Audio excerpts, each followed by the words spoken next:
வெண்பா academy மாணவர்களுக்கு வணக்கம்ப்பா. இந்த வீடியோவில் நம்ம பார்க்க போகிறது 3Dயில் அடுத்த ஷேப் நேர்வட்ட திண்ம உருளை. இதுக்கு முன்னாடி கனசதுரம் கனசெவ்வகம் பார்த்துருப்போம். இது நேர்வட்ட திண்ம உருளை. இதுவும் ஃபுல்லாக ஸ்கூல் புக்கில் இருக்கிற சம்ஸ் தான் நம்ம பார்க்க போகிறோம். ஓகேவா? ஸோ ஃபஸ்ட்டு வந்து பார்த்திங்கன்னா இதுதான் வந்து நேர்வட்ட திண்ம உருளை. அதாவது தடிமன் இல்லாமல் வித்து இல்லாமல் இருக்கிற உருளையை தான் நம்ம என்ன சொல்லுவோம்னா நேர்வட்ட திண்ம உருளைன்னு சொல்லுவோம்.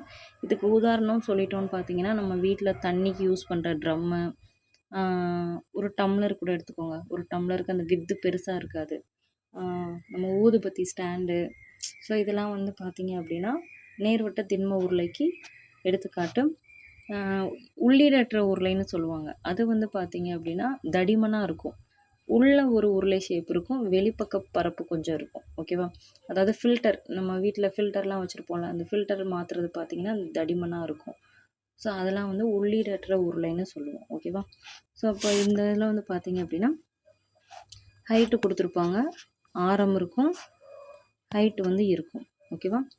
ஸோ ஃபஸ்ட்டு வந்து 3 ஃபார்முலா தான் இதில். வலைப்பரப்பு கண்டுபிடிக்கிறதுக்கான ஃபார்முலா 2πRh. ஓகே. ஸோ இப்போ வலைப்பரப்புன்னு வந்து பார்த்துட்டிங்க அப்படின்னா மேல் அடிப்பக்கத்தை விட்டுட்டு இந்த சுற்றி இருக்கிற பரப்பு, இந்த ஏரியாவை மட்டும் தான் நம்ம என்ன சொல்லுவோம் அப்படின்னா வலைப்பரப்புன்னு சொல்லுவாங்க. ஓகே. ஸோ வலைப்பரப்பு அப்படின்றது என்னென்னா அடி சுற்றளவு இன்ட்டு உயரம். ஸோ அதுதான் வந்து வலைப்பரப்பு. மொத்த பரப்புன்னு பார்த்தீங்கன்னா வலைப்பரப்பு, மேல் பரப்பு, கீழ்பரப்பு, இது எல்லாம் சேர்ந்தது தான் வந்து என்னது மொத்த பரப்பில் வந்து வரும். கன அளவு வந்து πr²h. அதாவது இந்த உருளை வந்து எவ்வளோ பிடிக்கும், அளவு பிடிக்கும் அப்படின்றது வந்து கன அளவு. ஸோ அப்படி தான் நம்ம சம்முக்கு போயிடலாம். ஃபஸ்ட்டு ஒரு திண்ம நேர்வட்ட உருளையின் ஆரம் 14 சென்டிமீட்டர் மற்றும் உயரம் 8 சென்டிமீட்டர் எனில் அதன் வலைப்பரப்பு மற்றும் மொத்த புறப்பரப்பை காண்க.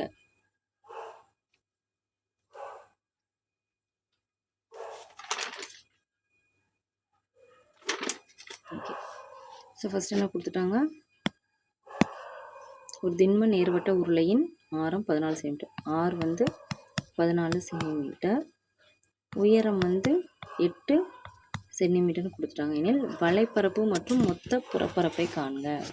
ஸோ வலைப்பரப்பு ஃபார்முலா என்ன, ஃபஸ்ட்டு டேரெக்டாக ஃபார்முலா அப்ளை பண்ணுற மாதிரி தான் இருக்கும். ஸோ வலைப்பரப்பு ஃபார்முலா வந்து பார்த்துட்டோம் அப்படின்னா 2πRh. ஸோ அப்போ 2 இன்ட்டு பையோட மதிப்பு என்னப்பா 22/7. ஸோ அப்போ 22/7 இன்ட்டு ஆர் வந்து எவ்வளோ 14, ஹைச் வந்து 8. இப்போ அடித்து கொடுத்தோம் அப்படின்னா மீதி எல்லாத்தையும் பெருக்கணும் அப்படின்னா நமக்கு என்ன கிடைக்கும், 704 சென்டிமீட்டர் ஸ்கொயர் கிடைக்கும். ஸோ இப்போ வலைப்பரப்பு வந்து எவ்வளோ 704. ஸோ அடுத்தது என்னது மொத்த புறப்பரப்பு. ஸோ மொத்த புறப்பரப்புன்னு பார்த்தீங்கன்னா ஃபார்முலா வந்து 2πRh + R. இதில் ஃபார்முலா மட்டும் நல்லா மனப்பாடம் பண்ணணும். 2 கற்றுக்கணும்ப்பா கண்டிப்பாக. ஃபார்முலாவும் கன்வர்ஷன்ஸும் தெரிஞ்சிருக்கணும். ஸோ இது தெரிஞ்சிருந்தாலே நம்ம என்ன பண்ணிடலாம், ஈஸியாக 2D 3D ரெண்டையுமே நம்ம பண்ணிடலாம். இப்போ 2 × 22/7 இன்ட்டு ஆர் வந்து 14. ஸோ 14 + 8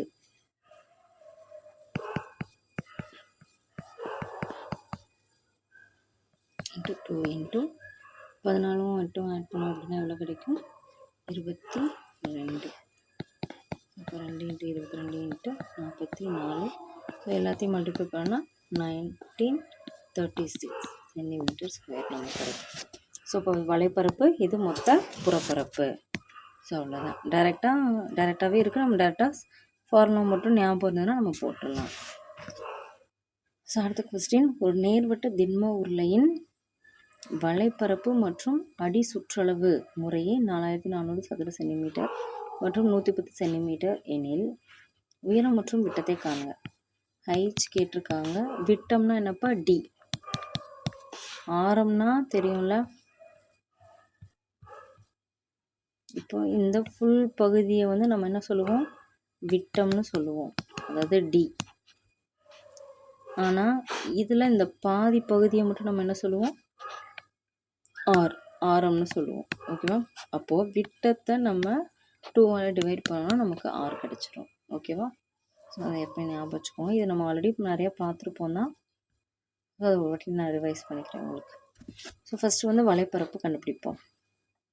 என்ன கொடுத்துருக்காங்க? வலைப்பரப்பு வந்து அதாவது 2πRH எவ்வளோ கொடுத்துருக்காங்க? 4400ன்னு கொடுத்துருக்காங்க. அடுத்து அடி சுற்றளவு எவ்வளோ?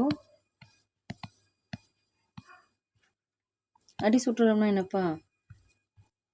நான் இங்கே சம்மில் சொன்னேன்னா வலைப்பரப்பு தான் வந்து அடி சுற்றளவு இன்ட்டு உயரம் சேர்ந்தது தான் வந்து வலைப்பரப்பு.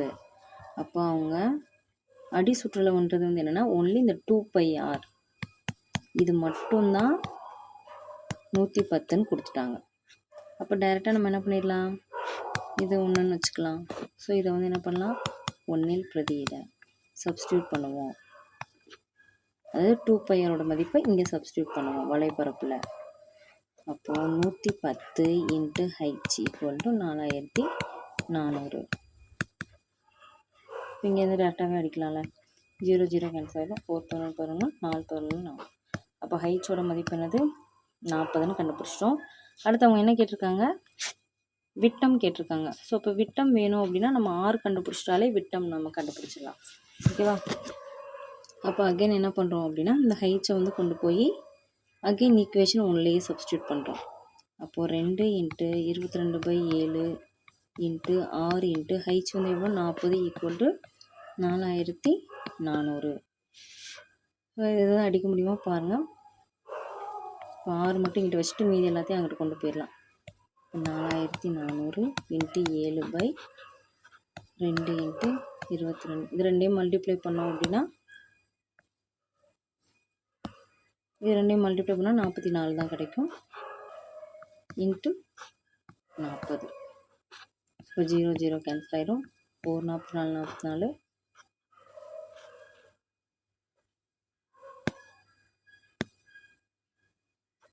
ஒரு 44 10 கிடைக்கும். ஸோ 70/4. ஸோ இதை நான் அடித்து கொடுக்கல, ஏன்னா நம்ம வந்து விட்டம் தான் கண்டுபிடிக்க போகிறோம். அதனால் நான் இதை வந்து அடித்து கொடுக்கல. ஸோ அப்போ விட்டம்னா நம்ம என்ன சொன்னோம்ப்பா? விட்டம் டி அப்படின்னா என்னது? 2R. அதாவது D/2 தான் ஆர்னு பார்த்துருப்போம். அதாவது ஆரம், இது விட்டம். அப்போ டி மட்டும் வேணும் அப்படின்னா 2R. அப்போ ஈக்குவல் டு 2 இன்ட்டு 70/4. ஆர் கண்டுபிடிச்சிருக்கோம்ல. ஸோ அடிச்சோன்னா 2 கிடைக்கும். 35. ஸோ அப்போது விட்டம் வந்து எவ்வளோ பார்த்தீங்க அப்படின்னா 35, உயரம் 40. புரிஞ்சுதாப்பா? ஓகே. ஸோ அடுத்த சம் போயிடுவோம். ஒரு மாளிகையில் ஒவ்வொன்றும் 50 சென்டிமீட்டர் ஆரமும் 3.5 மீட்டர் உயரமும் கொண்ட 12 நேர்வட்ட உருளை வடிவ தூண்கள் உள்ளன. அத்தூண்களுக்கு வர்ணம் பூச ஒரு சதுர மீட்டருக்கு 20 ரூபாய் வீதம் எவ்வளவு செலவாகும் அப்படின்னு சொல்லி கேட்டிருக்காங்க. ஓகேவா? ஸோ இப்போ வந்து ஃபஸ்ட்டு நமக்கு என்ன பண்ணிட்டாங்க? இங்கே சதுர மீட்டருக்குன்னு சொல்லிட்டனால இங்கே அலகுகள் எல்லாமே நமக்கு மீட்டரில் தான் இருக்கணும். ஆனால் இது சென்டிமீட்டரில் இருக்கனால இதை மீட்டருக்கு மாற்றணும் ஃபஸ்ட்டு. சரியா? இந்த ஆகிற செலவுன்னு சொல்லிட்டாலே நம்ம முன்னாடி ஒரு சம் பார்த்துருப்போம். டோட்டல் காஸ்ட் ஈக்குவல் டு அந்த பரப்பு இன்ட்டு காஸ்ட்டுன்னு பார்த்துருப்போம். அதே ஃபார்முலா தான். இந்த பரப்பு மட்டும் நம்ம கொஞ்சம் மாறும். ஓகேவா? ஸோ இப்போ அவங்க என்ன சொல்லியிருக்காங்க? ஒரு மாளிகையில் ஒவ்வொன்றும் 50 சென்டிமீட்டர் ஆரமும், ஆர் வந்து 50 சென்டிமீட்டர் அப்படின்னு சொல்லிட்டாங்க. ஸோ அப்போ நமக்கு வந்து கன்வர்ஷனில் வந்து பார்த்தீங்க அப்படின்னா 1 மீட்டர் அப்படின்றது 100 சென்டிமீட்டர். இப்போ இது 50 சென்டிமீட்டராக இருந்தால் இங்கேயும் நம்ம என்ன பண்ணிடுவோம்? /2 போட்டுருவோம். ஸோ அப்போ இங்கே 50 சென்டிமீட்டர் மீட்டராக எப்படி மாற்றுவோம்? 1/2 மீட்டராக மாற்றுவோம். அடுத்து வந்து என்னது? ஹைட்ஸ் வந்து எவ்வளோ? 3.5 மீட்டரா? இப்போ வந்து புள்ளியில் இருக்கிறனால இதை நம்ம என்ன பண்ணலாம்? 35/10. அதாவது மேலேயும் கீழேயும் 10ஆல் மல்டிப்ளை பண்ணிட்டோம் அப்படின்னா 35/10 மீட்டர் அப்படின்றது நமக்கு உயரம் வந்து கிடச்சிடும். சரியா? ஸோ இப்போ அடுத்து வந்து என்ன சொல்லிட்டாங்க? 12 நேர்வட்ட உருளை வடிவ தூண்கள் உள்ளன. ஸோ தூண்கள் தூண்கள் இந்த மாதிரி 12 தூண்கள் இருக்குதுன்னு வச்சுக்கோ. 12 தூண்கள் இருக்குது. இந்த தூணுக்கு வர்ணம் பூச போகிறாங்க. வர்ணம் பூச போகிறாங்கன்னா நீங்கள் மொத்த பரப்பு எடுப்பீங்களா இல்லை வலைப்பரப்பு எடுப்போமாப்பா? நல்லா கவனிச்சுக்கோங்க. ஒரு ஒரு அரண்மனையே இருக்குன்னு வச்சுப்போம். அதில் இருக்க தூணுக்கு மட்டும் பெயிண்ட் அடிக்க போகிறோம்னா மேல் பக்கத்துக்கும் கீழ் பக்கத்துக்கும் நம்ம அடிக்க மாட்டோம். ஏன்னா அது வந்து பில்டிங்கோட ஜாயிண்டில் இருக்கும். அதுக்கு நம்ம அடிக்க முடியாது. அப்போ சுற்றி இருக்கிற ஏரியாவுக்கு மட்டும் தான் நம்ம என்ன பண்ணுவோம், நம்ம பெயிண்ட் அடிப்போம். அப்போ நம்ம என்ன படிப்போம், சுற்றி இருக்கிற ஏரியானா நம்ம என்ன கண்டுபிடிக்கணும், வலைப்பரப்பு. ஸோ அது ரொம்ப இம்பார்ட்டன்ட். இந்த இடத்துல நம்ம தான் அதை யோசிக்கணும். ஸோ மொத்த பரப்பு போட்டிங்கன்னா ஆன்சர் தப்பாயிரும்ப்பா. ஸோ அப்போ வலைப்பரப்பு தான் கண்டுபிடிக்கணும். ஸோ அப்போ வலைப்பரப்புக்கான ஃபார்முலா என்ன, 2πRH. ஸோ இப்போ இந்த காஸ்ட்ன்னு பார்த்தீங்க அப்படின்னா 2πRH வலைப்பரப்பு கண்டுபிடிச்சிப்போம். எத்தனை தூண்களுக்கு இப்போ வலைப்பரப்பு கண்டுபிடிக்கணும், 12 தூண்களுக்கு. ஸோ 12 தூண்களுக்கு வலைப்பரப்பு கண்டுபிடிக்கணும். அதாவது டோட்டல் காஸ்ட் போட்டோம். டோட்டல் காஸ்ட் ஈக்குவல் டு வலைப்பரப்பு இன்ட்டு காஸ்ட் போடுவோம். இங்கே வலைப்பரப்பு எத்தனை தூண்களுக்கு, 12 தூண்களுக்கு.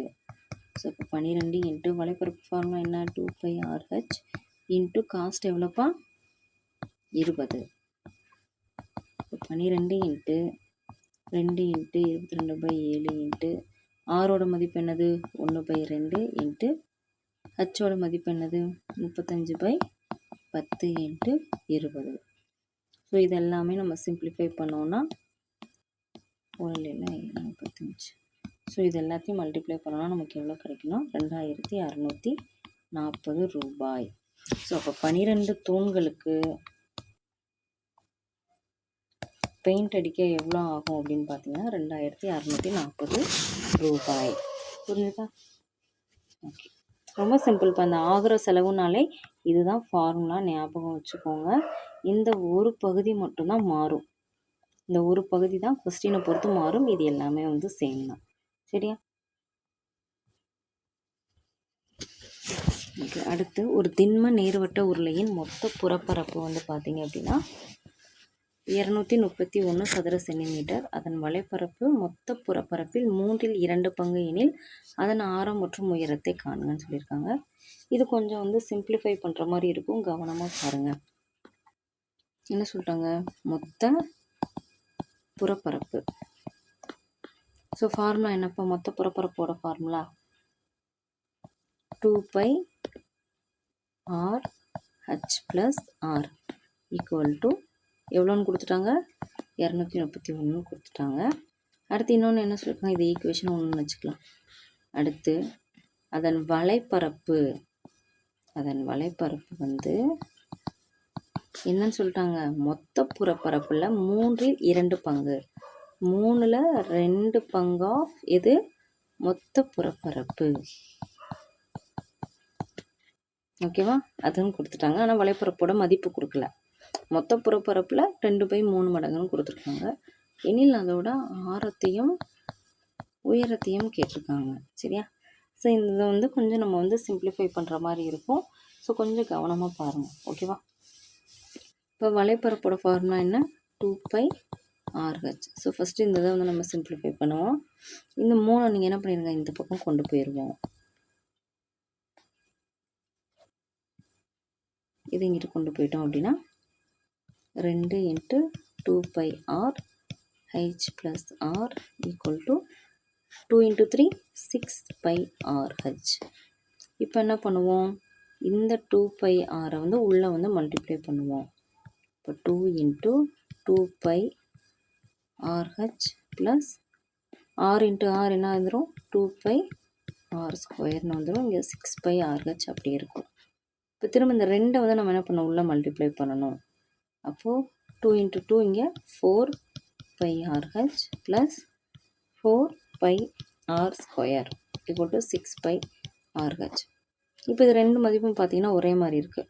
அப்போ இது எல்லாத்தையும் ஒரு பக்கத்தில் கொண்டு வந்துடலாம். இப்போ 4πR² equal to 6πRH minus இங்கிட்டு இருக்குது, இங்கிட்டு வரும் 4πRHன்னு வருமா. அப்போது பார்த்தீங்கன்னா 6ல் 4 போச்சுன்னா 2πRHன்னு வரும். ஓகே, ஸோ இப்போ இதை வந்து சிம்பிளிஃபை பண்ணலாம். அடித்து கொடுக்குறதுனா அடித்து கொடுத்துக்கலாம். இப்போ இதை வந்து நீங்கள் வகுத்துலாம் அடித்து கொடுக்கலாம், இல்லை டைரெக்டாகவே இப்படியும் அடிக்கலாம்.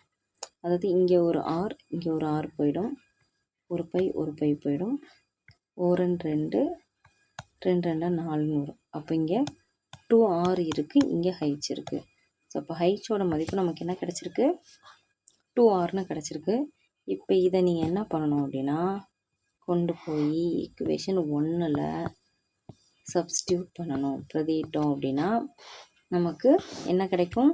ஆரோட மதிப்பு கிடைக்கும், இல்லை ஹைச்சோட மதிப்பு கிடைக்கலாம். சரி, ஹைச்சை தான் சப்ஸ்டியூட் பண்ணுறோம், அப்போ ஆரோட மதிப்பு கிடைக்கும். அப்போ அந்த ஈக்குவேஷன் எடுத்து போடுங்க. 2πr, ஹைச்சுக்கு பதில் நம்ம என்ன பண்ணணும்? 2r + rன்னு போடணும். 231.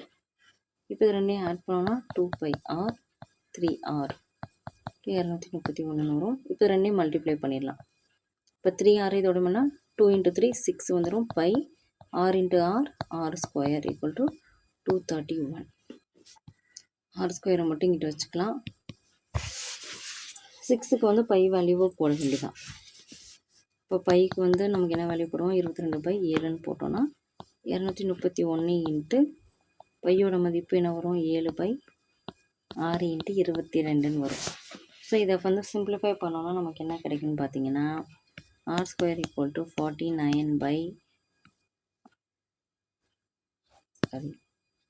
49/4ன்னு கிடைக்கும். இப்போ இந்த ஸ்கொயர் வந்து நம்ம அங்கிட்ட ரூட்டாக கொண்டு போயிடலாம். அப்போ √49/4. அப்போ எடுத்தால் என்ன கிடைக்கும்? 7/2. அப்போ ஆரோட மதிப்பு என்னப்பா? 3.5 சென்டிமீட்டர்.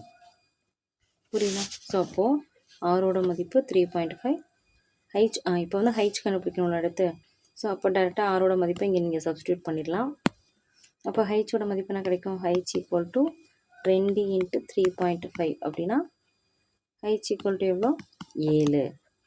இப்போ ஹச்சோட மதிப்பு 7, ஆரோட மதிப்பு 3.5. புரியுதா? கவனமாக சப்ஸ்டியூட் பண்ணுறது மட்டும் கொஞ்சம் கவனமாக சப்ஸ்டியூட் பண்ணுங்கள். அவ்வளோதான். ஃபார்முலாஸ் மட்டும் மனப்பாடம் பண்ணிட்டா போதும் நமக்கு. அடுத்து 2 நேர்வட்ட உருளைகளின் ஆரங்களின் விகிதம். ஸோ ஆரங்களின் விகிதம் பார்த்தோம் அப்படின்னா, ஆரம்னா என்னது? r. அப்போ 2 உருளை இருக்குது. அப்போ r1 = r2 எவ்வளோ? 3:2. அடுத்து அதோட உயரங்களின் விகிதம். இப்போ h1 = h2 எவ்வளோ? 5:3. எனில் அவற்றின் வலைப்பரப்புகளின் விகிதம் காண்க. ஸோ இப்போ வலைப்பரப்போட விகிதம் ஃபார்முலா என்னப்பா? 2πr1h1 = 2πr2h2. ஓகே. ஸோ அப்போ இந்த இடத்துல r1 h1 r2 h2 value நமக்கு இங்கே கொடுத்துருக்காங்க. அதை நம்ம டைரெக்டாக சப்ஸ்டியூட் பண்ண போகிறோம். இப்போ 2π × r1 வந்து என்னது? 3 × h1 என்னது? 5 = 2π × r2 வந்து எவ்வளோ? 2 × h2 வந்து எவ்வளோ? 3. ஸோ இப்போ இது விகிதம்னாலே வகுத்தல் தானே அர்த்தம். அப்போ நம்ம டைரெக்டாக அடித்து கொடுத்துடலாம். 2π கேன்சல் ஆயிரும். ஸோ 2π கேன்சல் ஆயிரும். 3 கேன்சல் ஆயிரும். அப்போ மீதி இருக்குது என்னது? 5:2. ஸோ அப்போது வலைப்பரப்புகளின் விகிதம் எவ்வளோ? விகிதம் வந்து பார்த்தீங்க அப்படின்னா 5:2. புரிஞ்சுதா? ஸோ இது வந்து நேர்வட்ட திண்ம உருளை. ஸோ இதுக்கு அடுத்த கிளாஸஸில் வந்து நம்ம வந்து கூம்பு, கோளம், கூம்புலேயே வந்து இணை, கண்டம் அதெல்லாம் வரும். ஸோ அதெல்லாம் வந்து நம்ம பார்க்கலாம். Okay, thank you.